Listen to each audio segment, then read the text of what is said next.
Kuskure ne an riga da an yi shi ga dukkanin masu ganin laifin Jarumi Adai Zango game da rabuwar auren shi da Pretty Maimuna to ya ma daina, domin gaskiya abin da ya faru da kuma gaskiya abin da ya raba su da kuma abin da ya yi sila na rabuwar nasu ya riga da ya fito fili. Domin daga ƙarshe mahaifiyar Maimuna ta buɗi baki ta faɗi abin da ya kamata a ce daman ta faɗa tuntuni, kuma abin da ya kamata a ce an aiwatar tun da abin ya riga da ya zama lokaci da kuma zamani da kuma abu ne wanda wayewa ta riga ta kawo shi wanda ake yi. Ta bayyana cewa kamar yadda ya saka wannan labari, ni ne na jawo wa Jarumi Adai Zango da Maimuna ba su yi gwajin jini ba,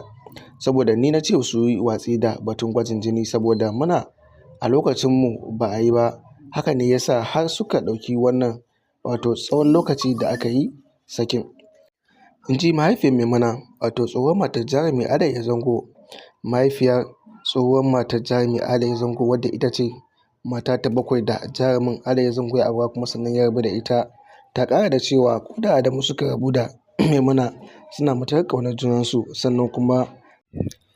kuma ba za mu taɓa mancewa da Jarumi Adai Zango ba, saboda shi ne wanda ya biya wa 'yarta kuɗin aikin hajji ta je kabarin Manzon Allah Sallallahu Alaihi Wasallam. Wannan shi ne gaskiya abin da ya faru. Duk mai ganin cewa rigima ce ta haɗa su, kuma dai wani abu ne wanda ya haɗa su, wanda wasu ke ganin cewa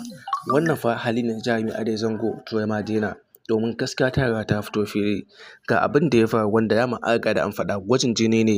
ya zo ya haɗa, sannan kuma daga ƙarshe aka rabu. Tun asali laifi wanda za a ɗora a kan laifi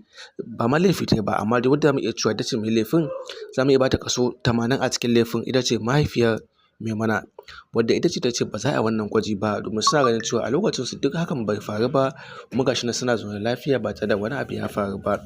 Wanda wannan shi ne sila, kuma wannan shi ne dalilin da ya sa komai da komai ya riga da ya faru hali yanzu, wanda gaskiya yanzu ba mu ji daɗin shi ba, kuma sannan ba ma ƙaunar hakan ya ci gaba da faruwa a rayuwar Jarumi Adai Zango, duk da cewa hakan ƙaddara ce ba wani abu ba.